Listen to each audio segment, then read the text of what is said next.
Saudara, ada nama dua mantan gubernur DKI Jakarta yaitu Basuki Cahayapurnama atau Ahok dan juga Anies Baswedan yang masuk dalam radar Pilkada Jakarta.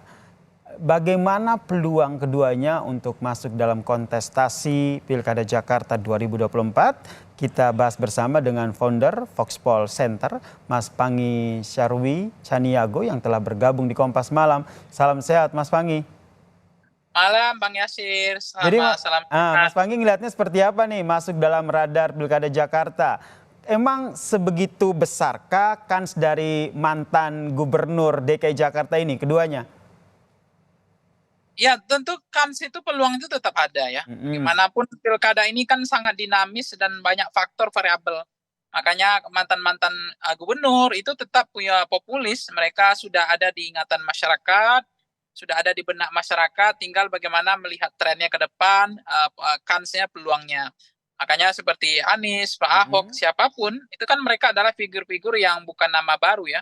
Meskipun ada juga pandangan masyarakat ingin ada tokoh baru, yang seger, yang usia-usia 45 tahun, Mm-mm. seperti misalnya di Gerindra kan mengusung ada rencananya misalnya Juan Dono itu ya, anggota DPR termuda dari Gerindra misalnya, ponakannya Pak Mm-mm. Prabowo, itu juga ada yang mau diusulkan seperti itu. Gitu. Mm-mm. Ada juga misalnya nama Sahroni dari Nasdem, kemudian Golkar ada nama Ridwan Kamil, Mm-mm. PKS juga mengusung nama Sendiri Pak ya. Anies dan Go Mm-mm. Ilham, dan banyak nama kemudian Berarti memang muncul. masih ada kans ataupun peluang dari dua mantan gubernur DKI Jakarta ini terbuka lebar ya. Kita bahas satu-satu nih. Kalau seandainya punya peluang berarti ada dua opsi nih. Yang pertama adalah keduanya disandingkan bersama atau keduanya bersaing. Nah, yang mana yang menurut Anda akan terjadi? Iya begini, pertama variabelnya partai ya. Siapa Mm-mm. yang akan mengusung Pak Anies dan siapa yang akan mengusung Pak Ahok. Nah misalnya PDIP kalau kemudian mau mengusung Pak Ahok, kemudian Anies diusung kembali oleh PKS atau oleh Nasdem atau oleh PKB, itu kan akan ada hal memungkinkan mereka untuk bergabung, berkoalisi. Mm-mm. Atau kalau kemudian mereka nggak dapat partai, ya nggak mudah juga. Karena memang partai itu juga mengkalkulasi, menghitung ulang, mencermati juga kans peluang dan misalnya soal apa peluang-peluang ini harus dibaca secara komprehensif dan banyak problem complicated juga gitu, nggak mudah. Yang kedua adalah tentu racikan elektabilitas mereka. Yang ketiga adalah koalisi partai karena Mm-mm. di PD apa namanya DKI ini kan misalnya PKS itu ada angkanya 17, misalnya ada yang 14, Gerindra, PDIP ada 15, itu kan memang mereka kan kekurangan ya, misalnya kalau PKS 18 ada kursi 22, berarti kan masih kurang 4 kursi gitu. Jadi mereka nggak bisa ngusung sendiri juga. Nah, mungkinkah akan terjadi koalisi antara Gerindra dan PDIP itu juga complicated dan tidak mudah dan bisa iya bisa tidak gitu. Mm-mm. Begitu Berarti juga dengan Gerindra. masih cair begitu ya komposisi yang nantinya ke depan akan terjadi begitu. Sangat cair dan semua masih terbuka lebar apakah nanti akan ada pemain lama akan Heeh. tarung lagi atau ada pemain baru atau pemain lama dengan kedikdayaan. Yang kedua Mm-mm. begini, memang kalau Anies maju, maka kemungkinan kedikdayaan beliau ini kan masih kuat ya, baik approval rating maupun elektabilitasnya. Ada kemungkinan partai-partai seperti Gerindra atau PDIP itu ingin menyodorkan wakil misalnya karena nggak menyiapkan atau sedang menyiapkan lawan tanding yang sebanding untuk melawan Anies. Kan itu Mm-mm. harus disiapkan juga oleh karena tiga partai ini sangat menentukan di Gerindra. Pola koalisi kemungkinan siapa yang akan diusung itu tergantung kepada PKS, PDIP dan Gerindra. Oleh karena Oke. itu, kalau kita cermati, kita lihat partai ini yang akan menggodok nama-nama itu yang akan Mm-mm. disajikan kepada masyarakat untuk dipilih oleh masyarakat.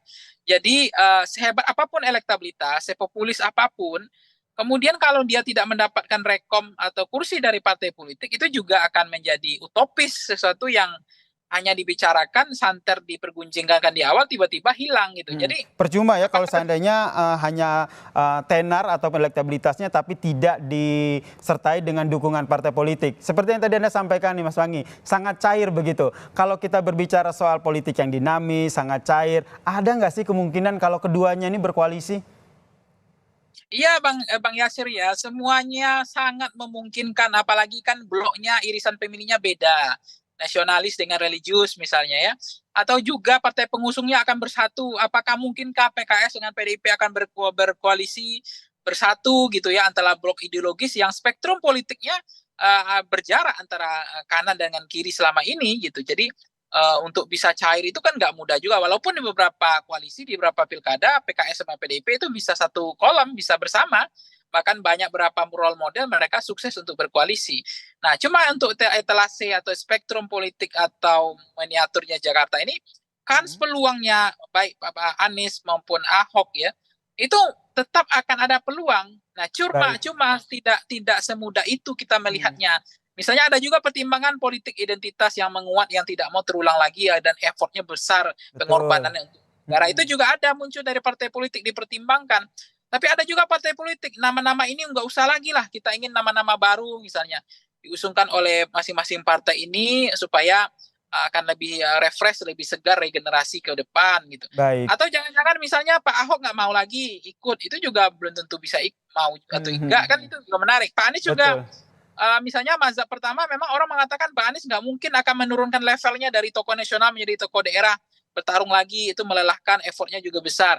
Atau sebaliknya Pak Anies juga mau kembali memutuskan untuk menjadi calon gubernur kembali karena tidak mau panggungnya hilang, tidak mau mobilnya redup, lampunya redup, tetap ada mainan, tetap punya panggung, dan mereka ingin menjadi gubernur karena gubernur Jakarta walaupun DKJ ya, tetapi tetap istimewa, tetap seksi. Tetap istimewa karena ya, dan sangat dinamis ya, kita lihat nih masih sangat cair begitu. Lobby-lobby politik tentunya masih terus dilakukan di belakang layar, di tengah terus memantau siapa saja elektabilitasnya yang mencuat di DKI Jakarta ini. Kita nantikan bersama ya seperti apa nanti nama-nama yang akan muncul di bursa Cagup Jakarta ini. Terima kasih Mas Panggi Syarwi Caniago telah bergabung bersama kami di Kompas Malam. Salam sehat Mas Panggi.